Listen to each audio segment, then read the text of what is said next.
क्षण त्याग भयउ विभव तवै अभागा। परित्याग विभीषण का किया और गाली दिया, लाख महाराज का परिणाम क्या हुआ? सर्वनाश बस। तो इसलिए भक्ता अपराध से बढ़कर के कोई अपराध नहीं है। अब तो जब ऐसा कहा तो बड़े दुखी हुए मुकुंद दत्त, इतनी दुखी हो गए कि बताओ मुझसे अपराध ऐसा कौन सा बंदा है बन गया जिसके कारण प्रभु मुझ पर कृपा नहीं करते। तो महाचैतन्य प्रभु कहने लगे कहे ये वैष्णव बन करके लीला दिखाता है कि मैं बड़ा भक्त हूं, मेरे बराबर कोई भक्ति नहीं करता, मैं बड़ा संयमी हूं, मैं किसी का छुआ नहीं पाता। माने अपने आप को प्रदर्शित करना, भगवान के भक्त जैसे प्रदर्शित करना, माने भक्त ना होते हुए भी अपने आप को प्रदर्शित करना, इसको कहते हैं ढोंग पाखंड। इसलिए जो है इसके ऊपर इस कारण से कृपा नहीं हो। तो मुकुंद दत्त जी ने श्रीवास जी से चरणों में प्रणाम करते हुए कहा कि आखिर प्रभु से पूछिए तो क्या कभी कृपा नहीं होगी? देखो जब हृदय नरम होने लगता है तो वाणी ऐसी निकलने लगती। तो पूछवाया श्रीवास जी से कि आखिर मुझ पर कृपा कभी नहीं होगी?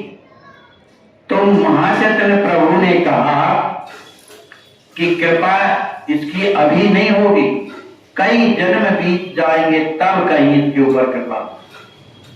इस बात को सुनकर के मुकुंद दत्त जी तो उठ करके नाचने लगे, लोग देखने लगे, जो कृपा हो नहीं रही, कई जन्म में होना है, लेकिन इतना प्रसन्न हो रहा है, इतना प्रसन्न हो गए कि नाचने लगे, भगवान का कीर्तन करने लगे।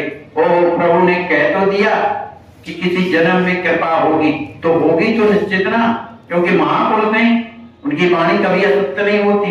नाचने लगे, जब नाचने लगे तो भगवान का कीर्तन है ना, कीर्तन की इतनी बड़ी महिमा है, अभिमान से कीर्तन ना करे, हृदय से करे, भगवान से रो रो कर प्रार्थना करे और कीर्तन करे, वो कीर्तन निश्चित कृपा करता है। जब कीर्तन करने लगे, उसके नेत्र बरसने लगे, तो महाचैतन्य प्रभु का हृदय द्रवित हो गया, और जब द्रवित हो गया तो स्वयं भगवान के स्वरूप में वो प्रकट हो गए। कहने का भाव ये है कि भक्तों में विनम्रता बहुत जरूरी, अपने आप को छोटा समझना जरूरी, भक्तों के सामने अपनी प्रतिभा बताना ये अपराध है, दूसरे को छोटा कहना ये अपराध है। हम खुद हैं तब तो हमको सब दिखाई देता है ना भाई। इसलिए अपनी गलती को जो सुधारता है, भगवान से प्रार्थना करता है, उनके जीवन में अगर एक छोटी सी बात आ जाए कि अब प्रभु इस नीच पर कृपा नहीं हो सकती, ऐसा हृदय से निकला नहीं कि कृपा होगी। वाणी भर से नहीं होती है कि वाणी अकड़ की रही, आप ऊपर बोल रहे भैया कौन है, का ये आपका घर है, वो घर तो आपका तब माना जाए जब उनको दे दो तब ना, वो तो बोला दूसरे के घर। तो वाणी भर बनाइए आपका है, स्वभाव है प्रभु, ये सब आपका है, और कहीं अगर नुकसान होने लगा, देने की बारी आ गई तो घाट का पढ़ा है, कहां से है आप? तो ये क्या है? पाखंड के। हमारे गुरु जी ने प्रेम रामायण में लिखा है कि जो जन मोह का भजत है पर करत जगत से द्वेष, तो पूजा अर्चा तास कर है पाखंड नरे, और पूरा पाखंडी। इसलिए सबसे प्रेम करना यही भक्त का स्वभाव, यही पहचान है। उसे किसी में अवगुण समझ में नहीं आते, अपने में जब अवगुण समझ में आने लगे, समझ लो भगवान ने कृपा कर।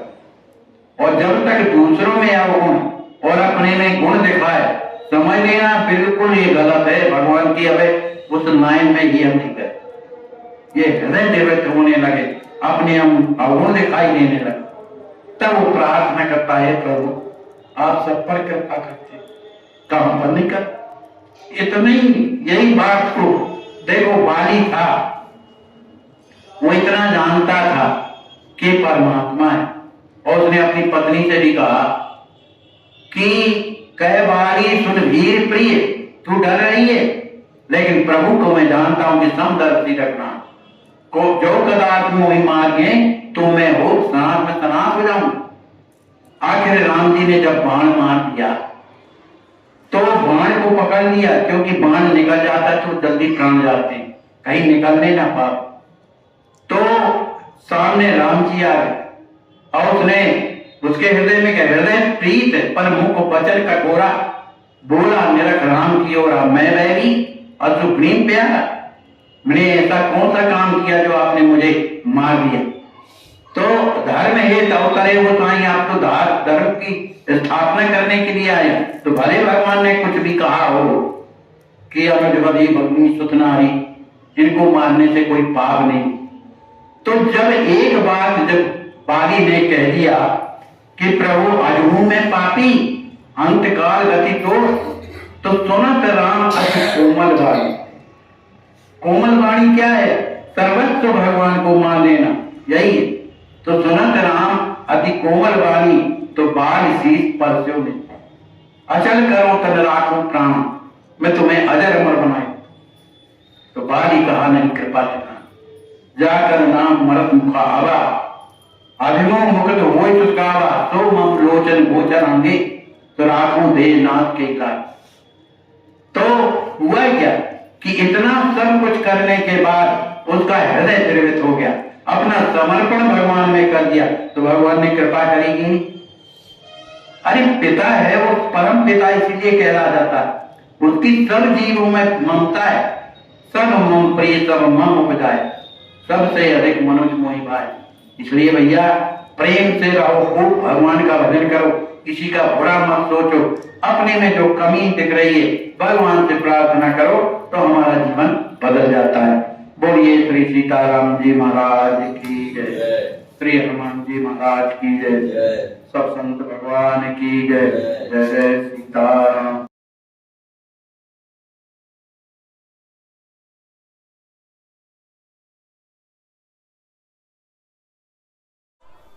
हाँ, इनको कितना कष्ट है आज बाबा, हॉस्पिटल में।